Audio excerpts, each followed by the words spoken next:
If you guys are not familiar with the Navy's capture of the World War II German sub, the U-505, you ought to be. It is currently on display at Chicago's Museum of Science and Industry. It is a fascinating story, and tonight we've got Charles Lachman on, who recently published a book called Codename Nemo, The Hunt for a Nazi U-Boat, and the Elusive Enigma Machine. Fascinating book. I've been listening to the audiobook. I'm about halfway through it. If you are interested in the book, as we're talking to Charles this evening, the description of this video down below has a link, and you can pick it up on Amazon. You can find the audio version. So definitely check out the description below. Tonight with me, we've got Shane Stevenson, curator, Buffalo Naval Park in Buffalo, New York. John Epp, curator, USS Slater Museum in Albany, New York. And Connor Kilgore, always doing the levers and dials behind the scenes. If you've got any comments or questions, throw them up there. And Connor Kilgore, curator of the Transportation Museum of Thunder Bay, will try and handle them for you. My name is Ken Stano with the YouTube channel History X. Thanks for watching. We cannot do this without the viewers tonight. So like I said a few moments ago, submit your comments, submit your questions, let us know what you want answered, and we'll try and get to them all. All right. So tonight we've got Charles Lachman joining us, like I said a few moments ago, author. But before that, he was a reporter for the New York Post. He's a television producer, Pulitzer Prize nominee, and author of 5 books. First book was a novel called In the Name of the Law. Wrote a book called The Last Lincolns, The Rise and Fall of a Great American Family, followed by A Secret Life, The Lies and Scandals of President Grover Cleveland. Oh, my God.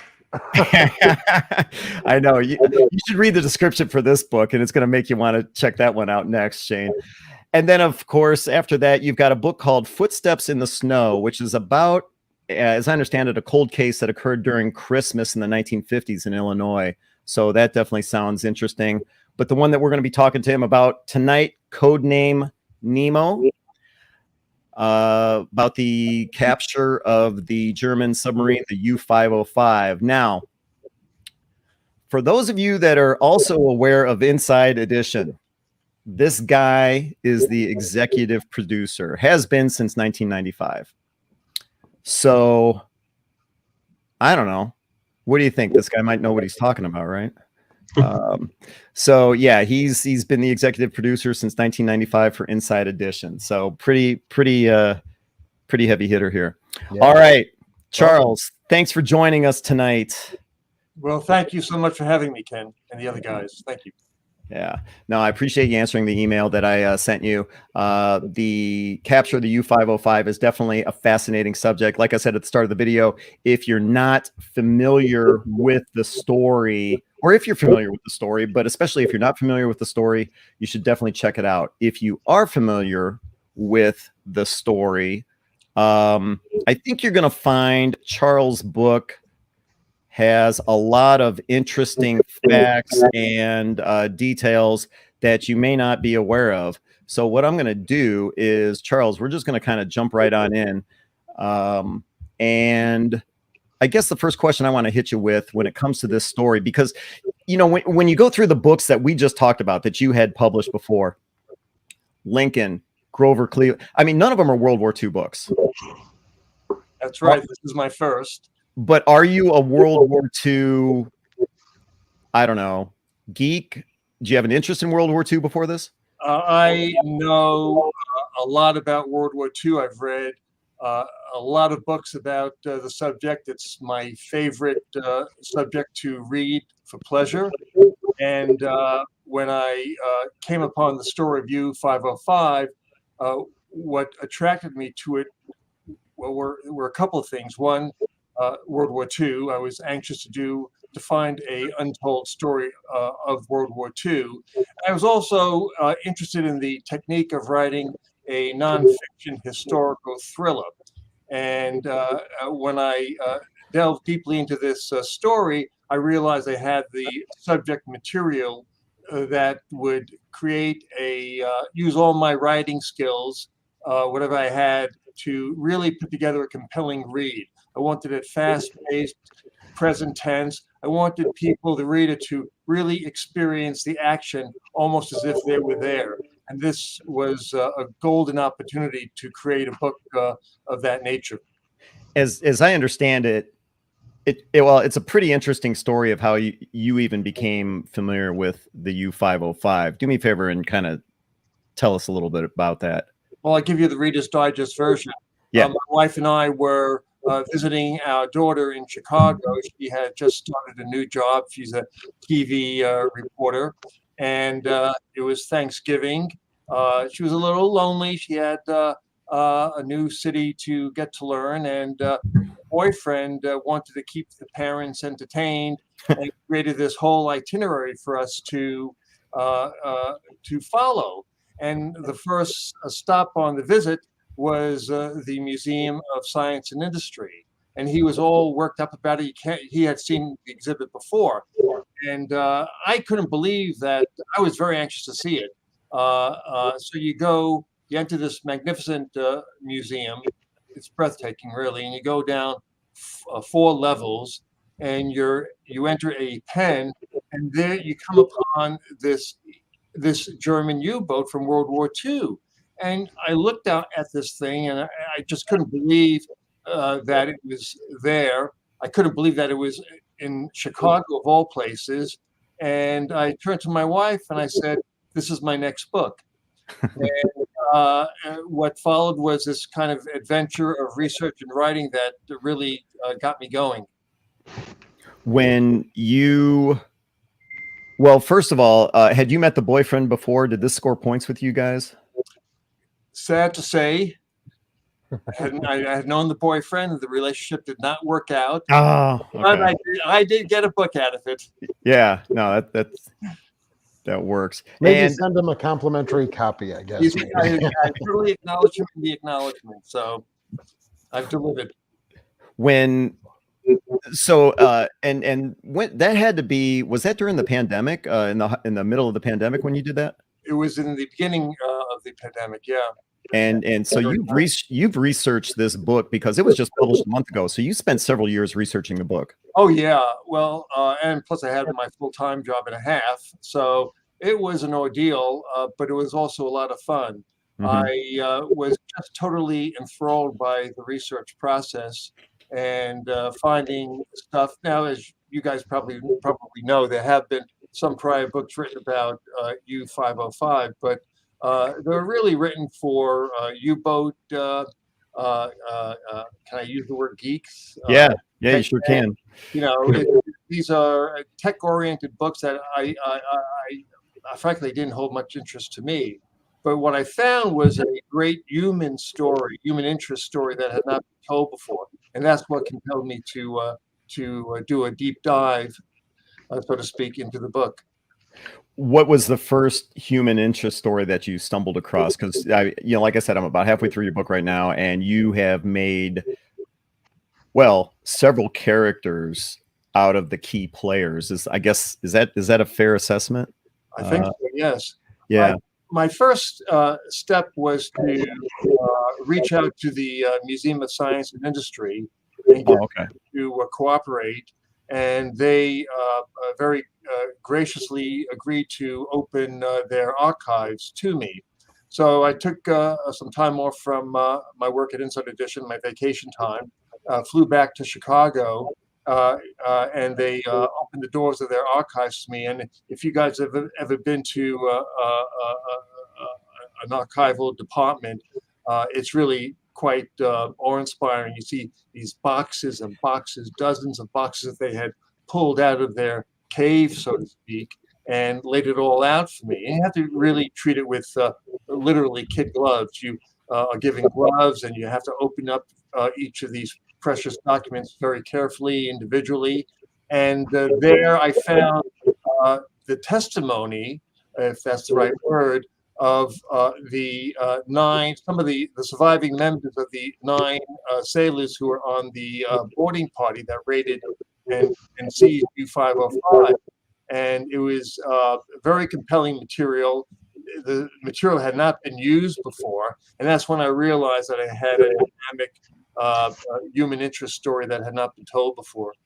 We're and you're talking to three curators here, John, Shane, and Connor, all curators, so they know what the digging through an archival library is like. Were you by chance working with Vula over at the Museum of Science and Industry? I think she's the curator over there. She's there. I know her. I was not working directly with her. I worked with Kathleen McCarthy, mainly in contact there.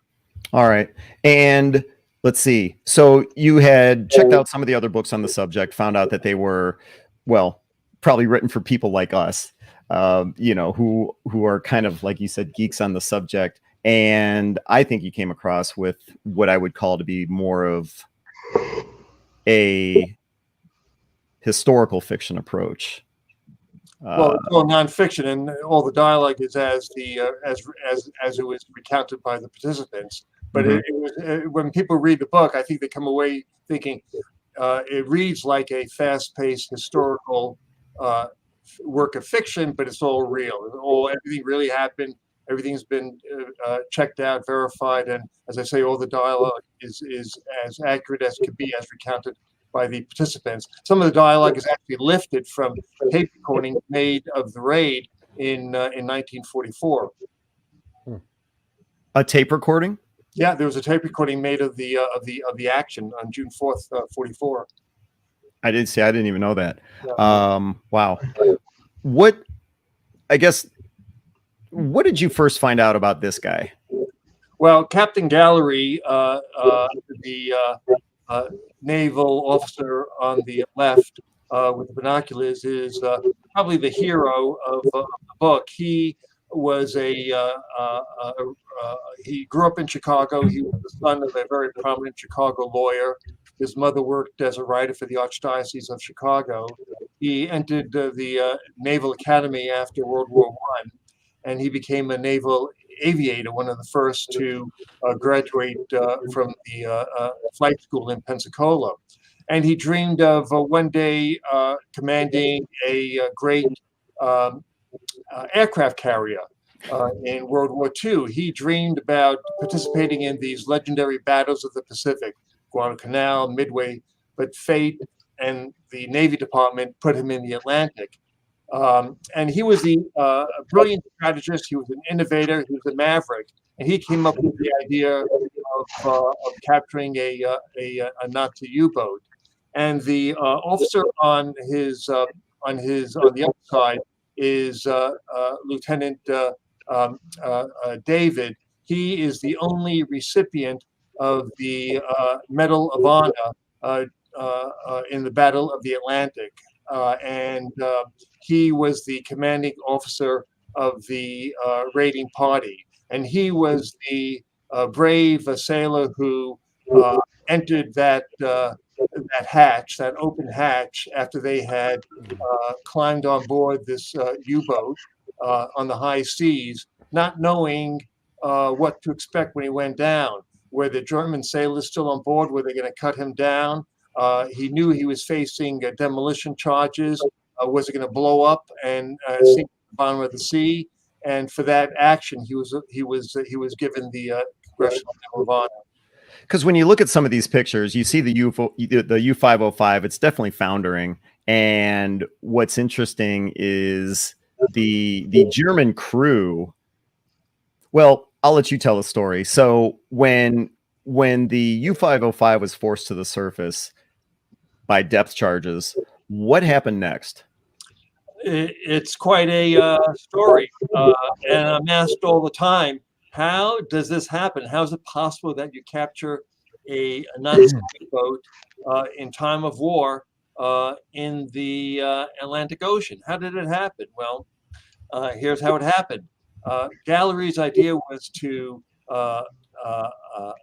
force the U-boat to surface, and with depth charges and hedgehog mortar shells, but not enough to destroy it, but just enough to force the sailors on board, the Germans, to abandon ship. And he did that by opening fire on the top deck on the hull of the U-boat with small arms fire from the task force of U.S. destroyer escorts and also from his fighter planes that were in the air. So the German, the order was given to abandon ship, and that's what the Germans did. They went up the hatch and they dove over the sides of the U-boat with their life preservers. And they were bobbing around on the surface of the Atlantic when the raiding party climbed aboard a whaleboat from the USS Pillsbury, and they zoomed across the ocean about 2,000 yards away. And again, not knowing what to expect at all. And they managed to climb onto this surface, the top deck of the U-boat. It was slippery from the pounding of the seawater and also from the blood spilled by the wounded and, in one case, killed German sailors. But they managed to climb aboard. And there's this anecdote in the book where Captain Gallery is observing this action with his binoculars from the USS Guadalcanal, his command post, and he couldn't believe what he was seeing. That this dream of his that he had been thinking about for more than 2 years was actually coming to fruition. And he called out, "Ride him, cowboy, hi-yo, Silver, the Lone Ranger," because it reminded him of a cowboy riding a bucking bronco. And that's Gallery right there in the video. That's Gallery, right? It yeah. shows how what an intriguing character he was. He knew that he was going to make naval history if he succeeded. So he had a film crew on board the Guadalcanal recording everything. So this extraordinary video that you're seeing is actually of the capture on June 4th, 1944, of the U-boat. Of course, this particular image was taken a couple of days later when all the action had kind of subsided, but everything was caught on tape, as they say now. Do you think it was a gamble on his part? I mean, he came up with the idea, but what I and I haven't gotten this far in the book, but what I can't figure out or what I can't recall is whether or not he actually kind of pressed his luck or disobeyed. I don't want to say disobeyed orders, but I mean, if he didn't get the boat, do you think he would have been reprimanded? No, I think if he didn't get the boat, he would have still succeeded in his mission of hunting and killing a Nazi U-boat.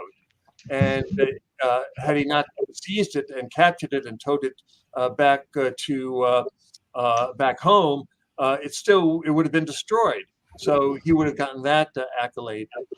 In terms of, as I say, he is a maverick and was a maverick. And the people who really put their lives in jeopardy were the 9 volunteers on the raiding party. It was really a suicide mission they were embarking on. They had no idea what to expect. They fully expected to shoot them out with the German sailors who they thought were still on board U-505, just waiting for them. And they were armed with Tommy guns and even hand grenades. But there was a tremendous amount of planning involved, and I have to emphasize a tremendous amount of luck that resulted in this historically successful mission. Before we move on to one of the details, guys, any questions for Charles at this point? Not really, no. Okay, go ahead, Shane. Yeah, so is their archive really extensive, or did they just not get a lot of stuff, or did they have? You said right, they're bringing the boxes in from the cave or whatever in the archive collection. But what did you have access to? And I'm interested in how the museum gathered all of this stuff up, because a lot of times that doesn't always happen. You have an artifact, but you don't get every story, and not every story, of course, but were there things that you wish they had that they didn't, or what was your eureka moment or your aha moment in the archive, if there was one? Well, there were a bunch of them. Every time I turned a page, it was a, oh my God. Turn a page, oh my God. It was breathtaking. It was thrilling. But that's what historians do. They dig, and if they're lucky and they find, then it's a eureka moment. No, the archives they were so impressive. Thousands and thousands of documents, and the reason they had it is that, as I said earlier, Gallery was a Chicago boy, and he and his family had arranged for U-505 to be to sail in 1954 to the Museum of Science and Industry, and it's a not number one, but it's a top tourist attraction, certainly for the museum and for people who have seen the exhibit over the years. And because of that, Gallery bequeathed all his papers to the museum, and it became the central depository for everything related to U-505. So even the German sailors who lived another day after they had been captured and sent to POW camps, when they became elderly gentlemen and the war was over and America was now a great ally of Germany, they would come to the U.S. On vacation on the 10th reunion, 20th reunion, 30th reunion. And what would they do? They would go to Chicago. And they also left their own memories of what had happened. That way I was able to really do a kind of a cat and mouse story, both from the German point of view and from the U.S. point of view, which gave a lot of intrigue and a lot of tension to a story that doesn't have a dry moment. When they first the 9 sailors climb on board, of course, like I said, the submarine's looking like this, and they have to climb on board and stop the flooding. Right. What did you come across in the archives, or what did you learn about this particular piece of equipment? Well, that's the sea strainer. Yep. And what happened was that when they went down the hatch, the first order of business was to secure the ship to the boat and make sure there are no German sailors left on board. And once that had happened, they quickly saw that there was a giant hole in the boat. There's a huge gush of water going up about 5 feet. And as you see from the photos, the U-boat was already floundering. It was half submerged, and only the conning tower was above the surface, and the rest was awash with seawater. So they had to plug that hole, otherwise the ship was going to go down. So one of the volunteers, again a Chicago kid. I call him a kid because he was a kid at the time. His name was Zeke Lukosius, and he was the son of Lithuanian immigrants. He didn't even know how to swim, but what he had was a lot of guts. And so he went to the sea strainer, saw this hole, literally this hole, with water gushing out, and he looks around. And he couldn't believe his luck, because there was the sea strainer cover lying a few feet away. And at first he thought, well, this is too easy. It's got to be a booby trap. And he really feared that the moment he lifted it up, it would blow up the boat. It didn't. So he put the sea strainer lid down. He clamped it down, and the hole was plugged. So the immediate danger of sinking was, at least for a moment, eliminated thanks to the work of Zeke Lukosius.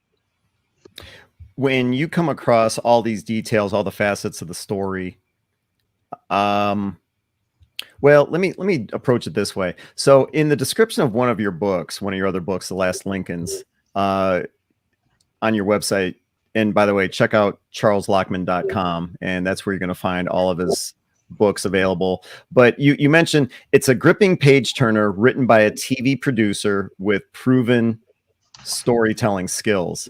So when you come across all these different details, the sea strainer, or even, talking about Gallery being a pilot, and I mean, all these different details, how do you decide? And Shane asked the question, all the different eureka moments that you're coming, all the different pages you're turning, and it's like, oh, how do you decide what to keep in and what to keep out? Well, it's part of the craftsmanship of writing a fast-paced work of a narrative nonfiction. It's always about the story. It's always about turning that page and putting yourself. I think it's really important for a writer who's interested in the reader to put yourself in the reader's position. You're at home, and you got a lot of diversions and a lot of things you could do. You could watch TV. You could watch sports, and you could play with your kids. So you really have to have the compelling work to get somebody to sit down. I mean, it's a passive thing to do, to read a book. But if you love reading, you still, as a writer, I think you have an obligation to be enticing and thrilling, and you want to experience. You just want to write in a compelling way, and that's what I struggle to do. And you want it to move along. You want it to be an exciting read, an adventure, if you will. I think a great book is an adventure. And at the end of the book, you really have to be kind of upset. Oh my, you kind of want to wish that there was more to it. And that's what I try to do. One of the details you talk about is the fact that the U-505 kind of got the reputation of being a cursed U-boat. Bad luck, victim of a lot of sabotage by the French resistance at the maintenance pens in Lorient. But then the commander, prior to being captured, was a guy by the you talk about kid. He was only 24 years old. Commander, is it Chech? Yes, he does that. And I'm sure, Shane, you might remember this when we were at the museum. John probably knows this. He commits suicide. He shoots himself. Right. In the height of battle. I mean, imagine that. He was the youngest U-boat captain of the Kriegsmarine, the German Navy, and he had all the credentials to be a Nazi U-boat officer. His father was a naval officer. He was a graduate of the German Naval Academy, their equivalent of Annapolis. But he was not fit for command. He was imperious, heavy drinker. The crew despised him. He had very limited leadership capabilities. So here you have the scene where you're trying to cross the Bay of Biscay on your way to your mission, and you're getting pounded by British destroyers, and it's a life or death situation. You don't know whether you're going to make it. In the case of Peter Zesch, he lost his nerve, and he couldn't handle the intense pressure, and he took a Luger to his temple and pulled the trigger. And the most astonishing thing about that story, other than that, which is really pretty amazing, is that he did not quite end his life. He was exhibiting signs of the death rattle, and his men thought that he was going to give up the position of the ship with that noise he was making through British sonar. So they actually put a pillow on his face and smothered him. That's how much how the lack of respect and really hatred they had for their commanding officer. And then he was dead. And when they buried him at sea a few hours later, once the battle or the engagement was over, they didn't even stand at attention. They wrapped his body in some canvas and tossed him aside, and that was the end of that. And those are the kind of details that I love about your book. Okay, so if anyone's familiar with the capture of the 505 and the fact that the U-505 was kind of like a cursed submarine and it had some bad luck, people may know that the previous skipper shot himself, committed suicide. but I never knew that the crew suffocated him afterwards. Mm. Yeah. How do you come across a detail like that in your research? Well, that particular bit of information came from a German crew member named Hans Gobler, who actually wrote a little memoir about his experiences on U-505. He was a unrepentant believer in the Nazi Party. He was a mechanic on board U-505. After the war, he refused to participate in the denazification program that German sailors and soldiers were required to undergo. But funny thing about it is that he ended up living in the U.S. in his final years, and he actually visited the Chicago Museum a number of times. So that detail came from him. What about the other? There was another fascinating detail, you know, talking about, let me pull up his picture real quick, going back to gallery, you know, everybody, or not everybody, but if you are aware of the story, you know, Gallery was the captain and commander of the Guadalcanal, one of the only carriers to run around the Atlantic. But okay, and I didn't know this, he was a pilot. But when the Guadalcanal first went out and started conducting flight operations, he was the first one to take off and land on the Guadalcanal?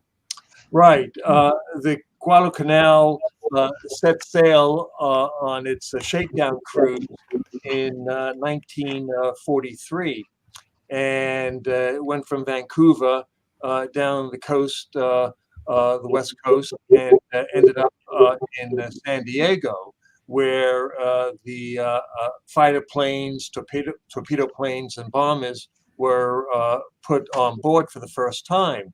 But he was determined to prove to these fancy fly guys, fly boys, that he knew as much about flying as they did. So he was determined to become the first officer to take flight off the deck of the Guadalcanal. See, I love details like that. And for those of you that are just joining us, we are talking to Charles Lachman, who recently published the book Codename Nemo. The link, if you want to purchase it or check out the audiobook, is in the description below. I highly recommend it. And it's those kinds of details that I was never aware of that you're going to find in this book. I think they're fascinating. I mean, I made a list of them, and I don't want to keep you all night, but I mean, you're talking about things like, I mean, the junior officer, one of the junior officers on the Guadalcanal was actually a millionaire agent for the film stars in Hollywood. Oh, this guy. Yeah. He was the creator. He was a top flight Hollywood agent. He was married to a beautiful movie star. He had a magnificent home in Beverly Hills. And but he was also a patriot. He was, I think, 44. I think my memory is correct, when he was in the Naval Reserves, and then he joined the Guadalcanal. So when it was in San Diego on the shakedown cruise, he decided to show Captain Gallery and the other officers a good time. So he got them all on board a bus and drove to have them driven to his home in Beverly Hills, the mansion, nice digs, and then he got them a tour on a movie set where a silly World War II romantic comedy was being filmed, and then he took them to a nightclub where Luella Parsons, the famous Hollywood gossip columnist, she was notorious for poison pen. Never wrote a sentence that didn't have edge to it. But she was so thrilled to see these naval officers taking a 1 or 2 day break from the war to participate in this Hollywood party. But the funny thing about it is that Gallery was really worried that his wife back home in Virginia would be reading Luella Parsons' column and read all about his night with these Hollywood starlets. It's a great story, and it goes in all kinds of different directions. So I want to remind everyone, we're talking to Charles, who wrote Codename Nemo. Now, before we let you go, and we're already going a little bit long because I said I promised I'd only keep you a half hour, but I want to ask you about, and okay. So I heard about your book when you appeared on the CBS Mornings show. There's you with Gail King, Vlad Dutier, and Jerika Duncan talking about this incredible story, this incredible book. And the best way I can ask this question, indulge me here. I'm gonna play this little segment here, and then I'm gonna hit you with this question. The board and took control and found this treasure trove of intelligence. It is amazing, Charles. I tell you, this is a movie. As I was reading, I sure. think this is definitely a movie.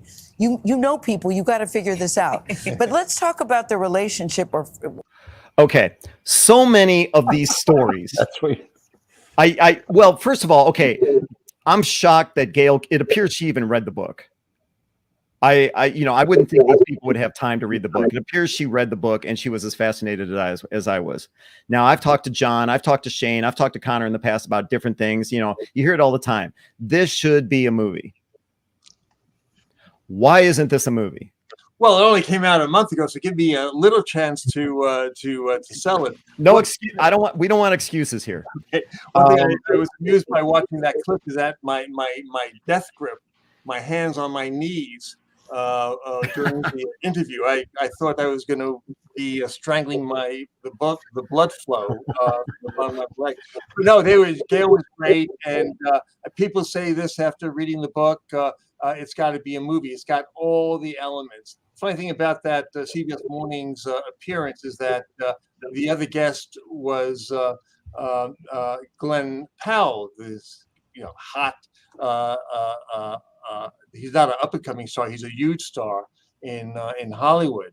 And I saw that he was going to be a guest on the show. I said, okay, I'm going to get the book to this guy. I am determined before he leaves the studio to tuck the book under his arms.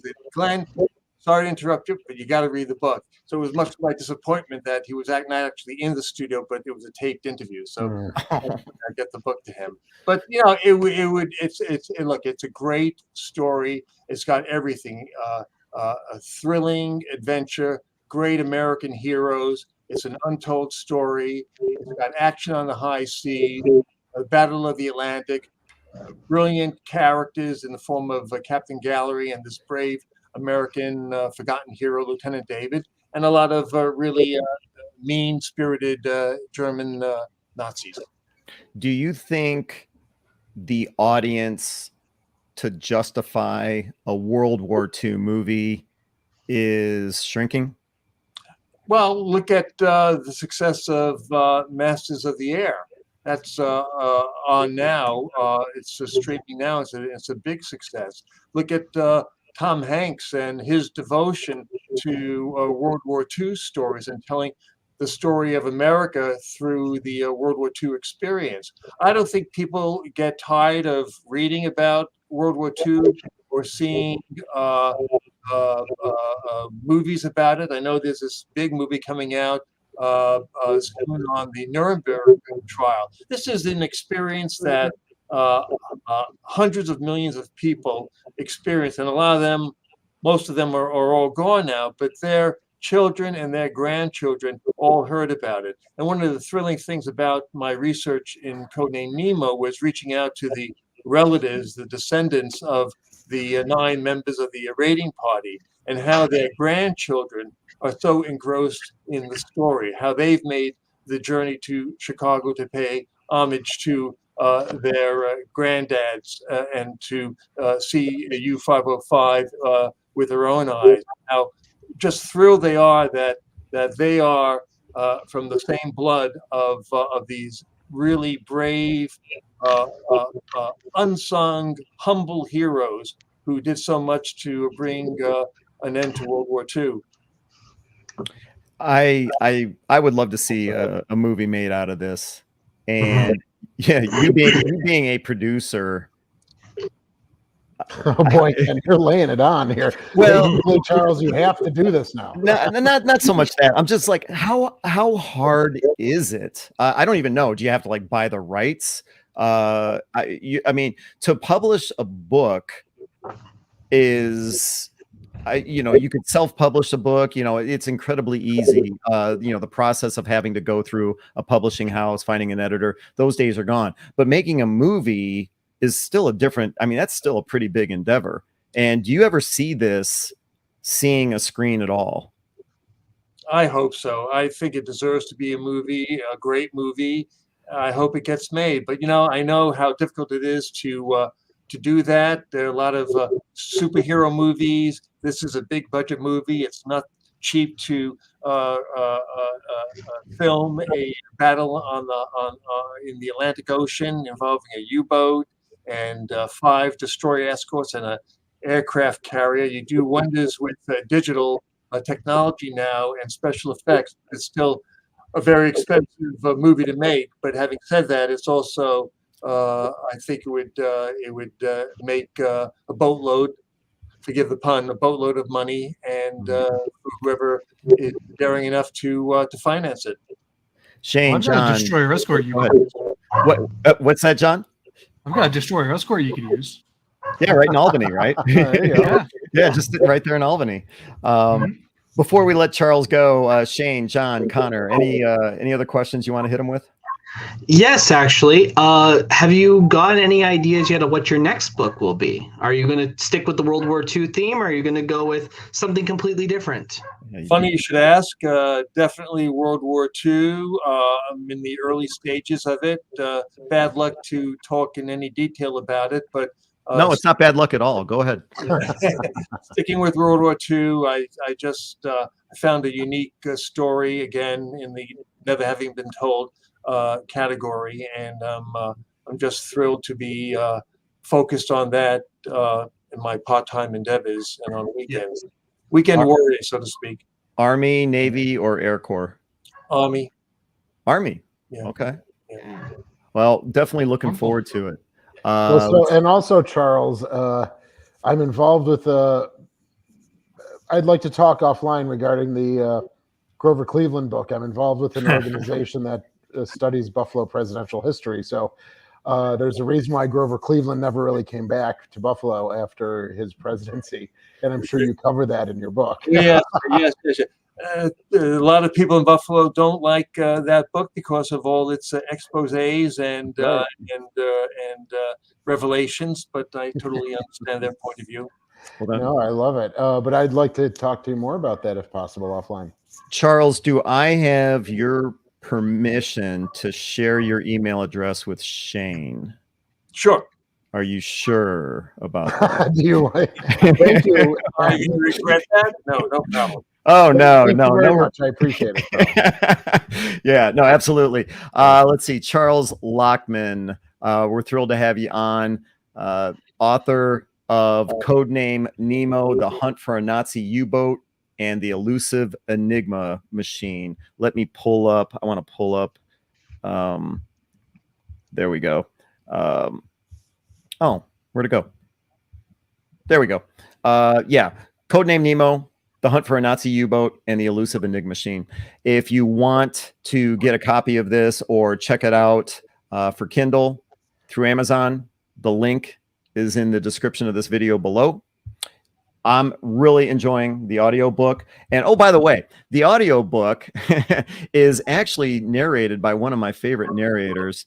And he does a lot of different, well, I know him from World War II stuff, but Kari Marshall, I think is his name. Is that right? He did a great job. Great job. I mean, so I've only known him for like the Ben Franklin autobiography, Miracle in Midway, Lost Airmen, Invasion of Normandy, I think. And yeah, so I was thrilled to see. Do you get to pick the narrator, or no? A company buys the rights, in this case Dreamscape, and they selected the narrator, and to my delight, it turned out to be this wonderful voice actor who just does a terrific job. I love it when he's reading the book and suddenly he goes into some German dialogue and he's speaking in a German accent. He's great. Yeah, he's fantastic. So many of these books, I mean, not everyone can be a great narrator, but he really adds to the story. So I'm enjoying it quite a bit. Check out Charles Lachman's website, www.charleslachman.com, or as I said a few moments ago, check out the description for this video below, and you will find a link for that book. Charles, thanks for joining us tonight. We're thrilled to have you with us. Well, it was a lot Thank of you fun. so much, I Charles. appreciate the invitation and the conversation. I thought you guys were great. Are you in the studio of Inside Edition right now? It looks like it. It does, doesn't it? Hold on a second. There it is. Really? One left. I was gonna say, where the hell is everybody? Where's Deborah Norville? Come on. Yeah. I think that's fantastic. And when you get your next project underway, complete, whatever, I hope you'll let us know. See you in a couple of years. Yeah. Oh, really? No. All right, fine. Fair enough. All right. Saying goodbye to Charles Lachman. We're going to let you go and talk behind your back. All right. Feel free. Thank you. Thank You have a Thank you, great night. Charles. Thanks for your time. Well, that was cool. Indeed. You need to stop getting authored because I am way behind on my reading list. Oh, already. totally. Yeah, me too. Totally. It's not like we have ships to take care of or anything. Well, when I came across, like I said, when I saw his appearance on CBS, Can't really call it a friendship about some of the soldiers. When I saw him appear on CBS Morning News, I had to track him down and see if I could get him to join us because I thought he was great, and the book is fantastic. So I just hope it really does well. Right now, it's actually doing well. I think I saw that's already got 1,250 reviews on Amazon. Wow. Great. Yeah, and it's only been out for a month. So, yeah, cool stuff. And I'll give it a read. yeah, and the other thing too is, John being on a destroyer escort has some familiarity with the story.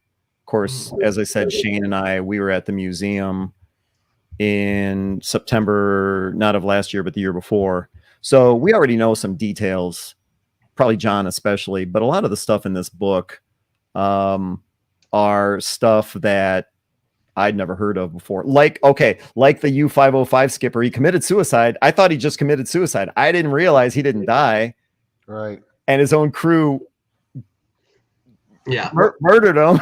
Well, I don't remember that story with when we were there and we were talking to the curator there. Nope. And it just, I think I always want to tie it back to the testament of what was happening to the Kriegsmarine at that time, that you have a very overwhelmed young commanding officer of a boat like that, right? Mm-hmm. Like they were just pumping people in to my guesstimate, right? That they needed just commanding officers, and they would put people that potentially weren't fully prepared or ready for the job. He was only 24 years old. Yeah, I mean, what experience does he have, for God's sakes? Yeah, exactly. And I didn't know. I'm going to have to read his other book, Shane, because you mentioned that there's a connection to Buffalo with Grover Cleveland. Well, Grover Cleveland was from Buffalo. We're the I didn't know that. We're the only city in America. Now you're getting me on my presidential high horse here. We're the only city in America that has had two presidents come from that city, and then of course an assassination and an inauguration. So that's why we have a museum here with Buffalo's presidential connections. And Grover Cleveland is, cut his teeth here in Buffalo and moved up. He was sheriff of Erie County and then governor of New York and then president, all within a 2 or 3 year span. Jeez. But that book covers a scandal and he never came back to Buffalo after his presidency, only once for about 5 hours to go to a funeral of a friend. And then he hightailed it back to Princeton, New Jersey.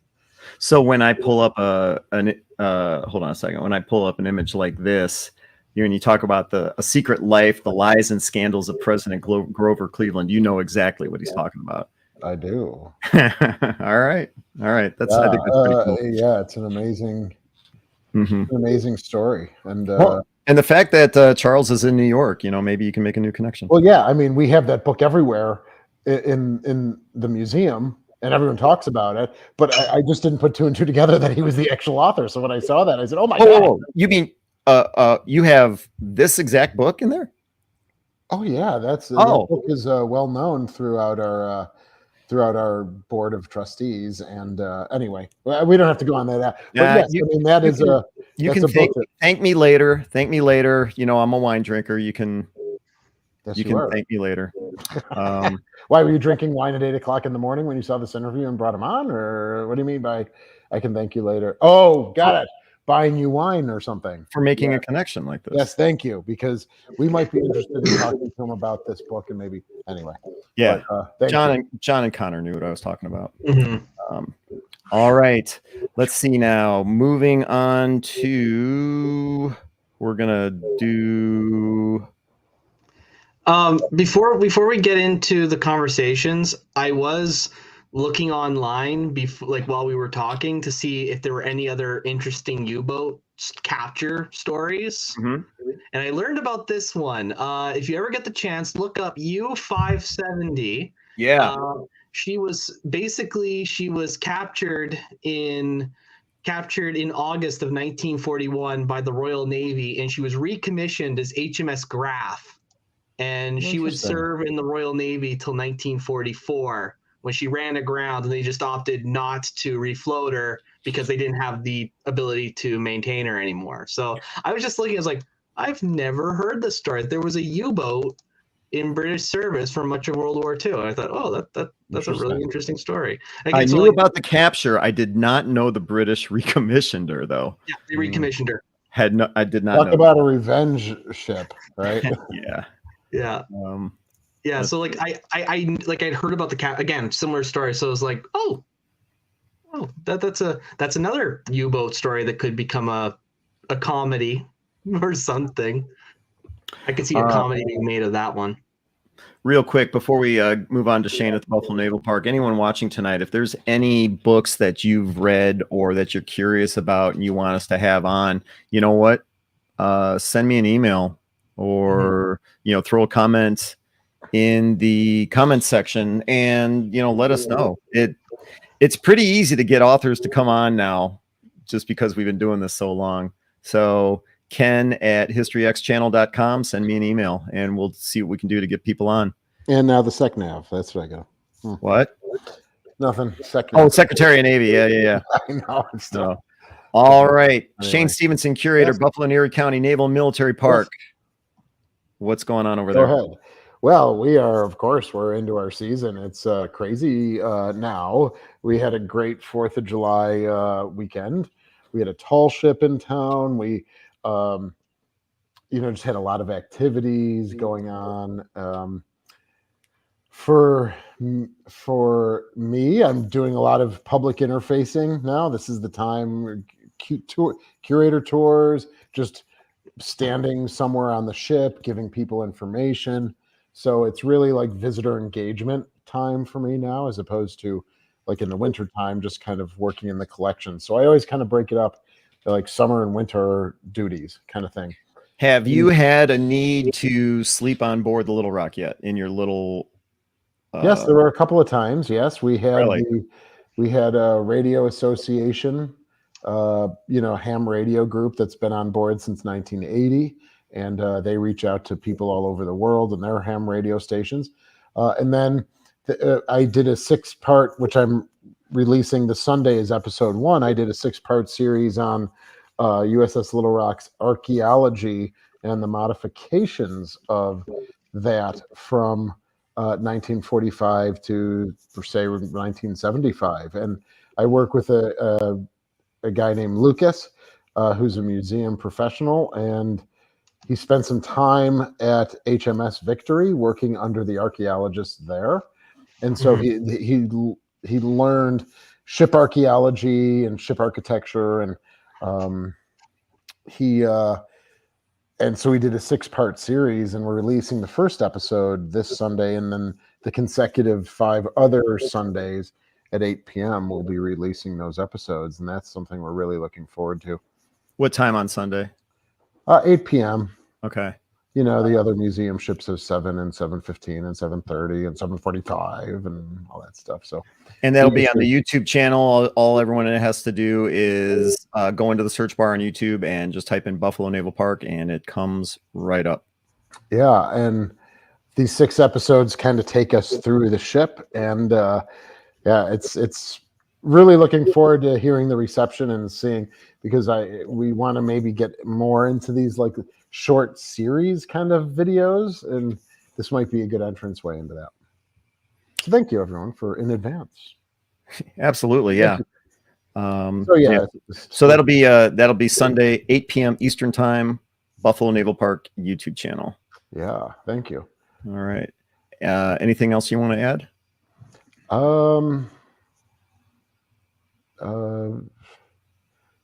No, just a lot, just a lot of work going on. You know, we have reenactors coming. Oh, there's something.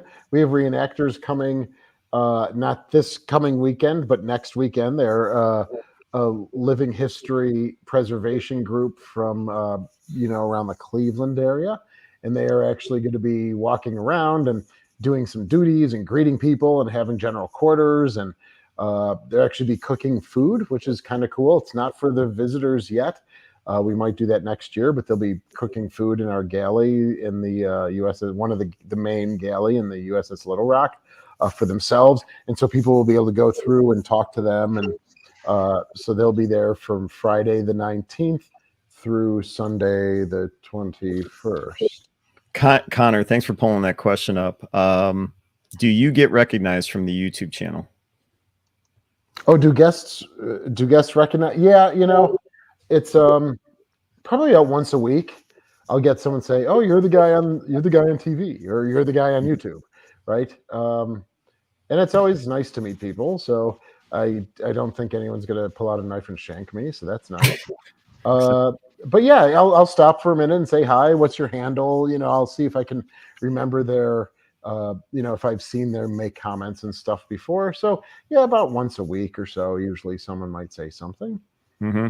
And it looks like John's been recognized a couple times too, but he's like 6'6", so it's hard to miss him. This John? Yeah. Yeah, totally. 6'1". 6'1". He's taller than me. Still taller than me. And me. Yeah. So as for me, I have not been recognized from YouTube, but I have been recognized through our reviews. There have been 2 occasions that I know of where people have come to the ship and actually said, "Hey, is Connor available?" Because the reviews have said he's a really great tour guide. Okay. So I've had that happen, and I did have someone recognize me for my work with museum ships back about 2 years ago. But yeah, that's about it. So we don't have a YouTube channel yet, so I haven't been recognized for the YouTube part of it. It's better than someone coming on board and Connor coming up and saying, "All right, you know, we're gonna get ready," and then somebody says, "Is there anybody else that could give us a tour?" Yeah, so it's better than it's like, anybody else besides this guy. So yeah, I suppose that's pretty good that you're getting recognized for the quality of your tours. Yeah. All right, moving on to John Epp, curator at the USS Slater in Albany, New York. Let's pull up that picture. There we go. John Epp, curator, USS Slater, Albany, New York. Their YouTube channel, search for USS Slater in the search bar, comes up, and they've exceeded 5,000 subscribers. Oh, nice. On YouTube. So you guys are marching along. Yeah. What's going on over there? Yeah, we need to start pushing YouTube more. It's not a very large priority for us. So we're hoping to start doing that a little harder going forward. Nothing really new going on. General maintenance, tour season's in full swing. It's 100 degrees inside the ship every day of the week. No air conditioning. But just another day, I guess. 100 degrees inside the ship. Yes. It's usually about 10 degrees hotter inside the ship. You guys should do a video like I did with the thermal stresses, and I had like a thermal gun or something, you know, and then we can do a comparison. That's interesting. The deck usually is around 130 degrees. Yeah, really. That was a month ago, though.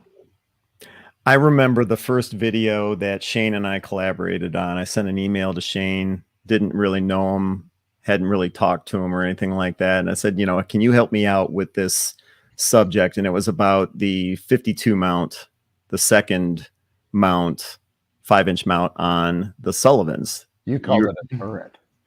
Well, that back then I did. I've learned that lesson. Don't do that. But so the video that Shane, actually, he did several videos. He was a great sport, but he recorded it. It had to be the middle of July.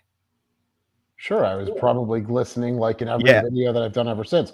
But go ahead. Sorry. And you were such a good sport to do all that. And so you're one of the part of the video, you're out in front of the mount on the deck. It's sun's blazing. Then you're inside the mount, and it's got to be an oven in there. And then you go down to the handling room or something like that. And it's got to be super hot down there. Really? Yeah. Man, this guy's going all out. But see, for yes, thank you. But for John, I mean, your office is. What do you do in your office there down in near aft? The aft part of the ship. I take breaks. I'll come up to the building when there's air conditioning. Oh, so I've got a you're just fan. working in that temperature? Yeah, you get used to it. What? That's true. You do. They come check on me every once in a while, make sure I'm alive. Make That's sure good. he's not Drink plenty of dehydrated. water. All right. To check out their YouTube channel, like I said, search for USS Slater in the search bar, and their content will come up. You can also check out their website, ussslater.org. And if you want to support the Slater or the Buffalo Naval Park at buffalonavalpark.org, that's one of the best ways to do it. Check out their website. Opportunities to donate are right there. All right. And moving on to Connor, Transportation Museum, Hey, Connor. Thunder Bay. Yeah. Okay, for Ken's benefit, Yeah. can you pronounce your last name again? Nope. please? I don't want to hear it. I don't want to hear it. It's Connor Kilgore. Okay, so you. So Kilgore is acceptable. Oh, okay, good. All right. It is acceptable. It's whether you want to go with the anglicized name or the more Scottish original name. So Kilgour is the original pronunciation, but both are acceptable. Thank you. Okay. I'm good with Kilgore. Yeah, I'm not upset either way. I've heard it both ways. Yeah, so here at the Alexander Henry, we, just like you guys, are right into our season now. Our summer students are all at work, so a lot of pressure has come off me so I can start doing other projects on the ship. So basically, our big event that's coming up in 10 days' time on July 20th is Coast Guard Day. We will be celebrating the Canadian Coast Guard yet again. This will be our third season doing it. And we this year will also have a big announcement. Should be quite exciting. The Deputy Superintendent of the Canadian Coast Guard for the Great Lakes region will be in attendance, as well as members from our local Coast Guard station, and a number of other people. Will also have Parks Canada in attendance this year, and various politicians and dignitaries, and it'll be a pretty big event. We're quite looking forward to it. People are welcome to come down. There will be an opening ceremony at 11 a.m. Eastern Standard Time, which will be followed by a cake cutting, as well as free tours to the public for that day. So if you want to come down and see a 66-year-old icebreaker free of charge, that'd be a great day to do it. Hey, Connor. Yes. Where is the Alexander Henry located? So the Alexander Henry is located in Thunder Bay, Ontario, at the Pool 6 site on the southern side of the Thunder Bay Marina. Just go down the dirt road and you'll find it. So on the 18th, we will be noting the ship's 66th anniversary since it first hit the water.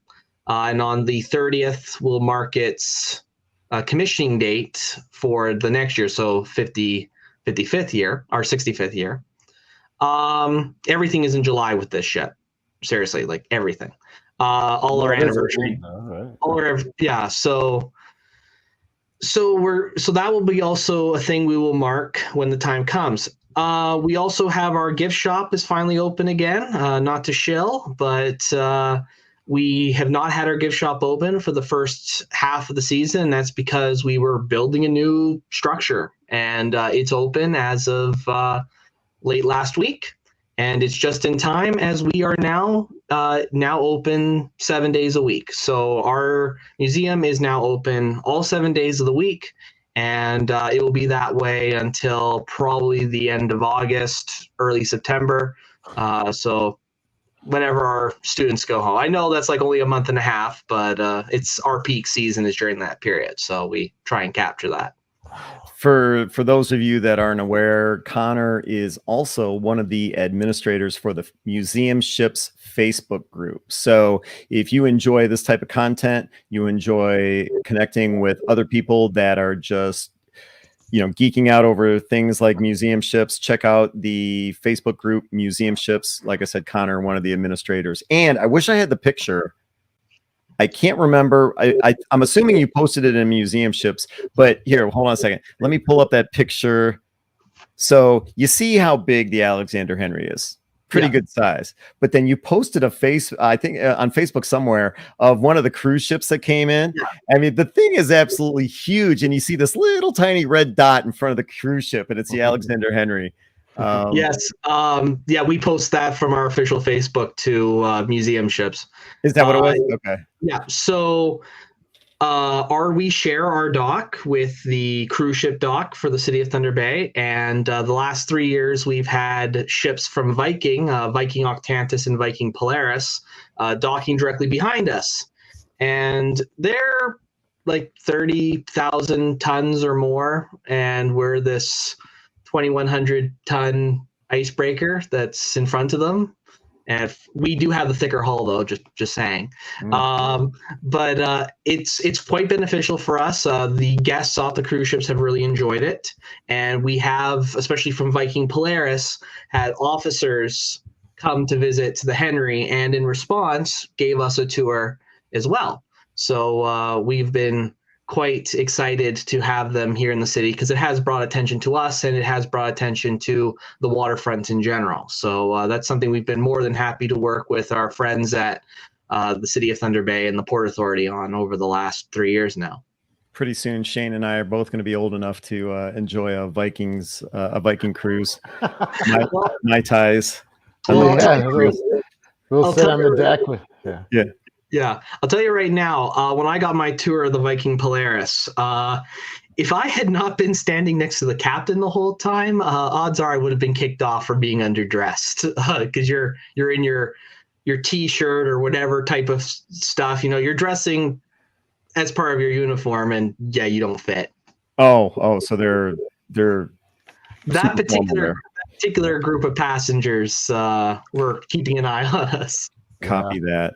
All right. That's that's Connor, Transportation Museum of Thunder Bay, www.tmtb.ca.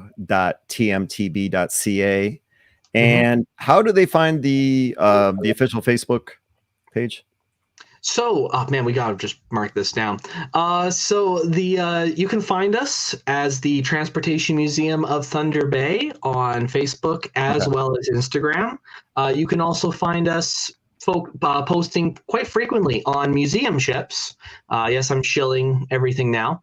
And you can also find the Henry's page itself on museumships.us, which is the accompanying website for our Facebook page.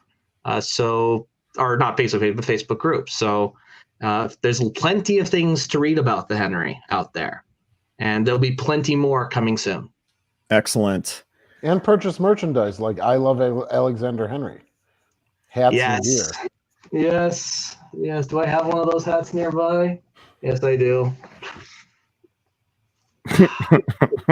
I have one of those. Just looking at mine the other day.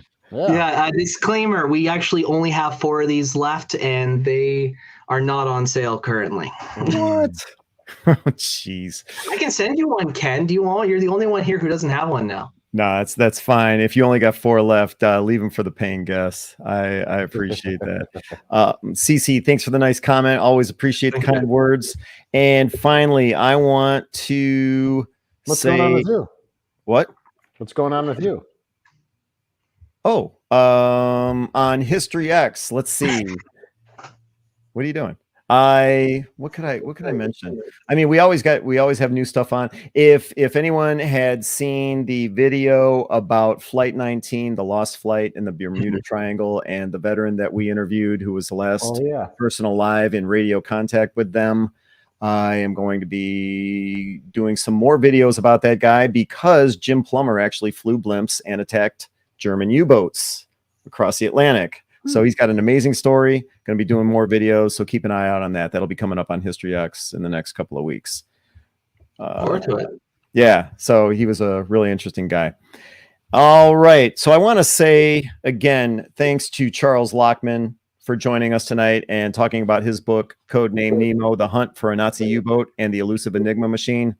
As I've said several times, check out the description of this video if you're interested in the book. It's fascinating. The audio book, I'm loving it. Matter of fact, when I jump off of this episode tonight, I'll be connecting more with the audio book, and it's a great story. So definitely check it out. And I think, Connor, did you just flash up his website, www.charleslachman.com? Give me a second. I'll find it again. He's got some other great books as well, but this Codename Nemo is fantastic. So thanks to him for joining us tonight and giving us his time.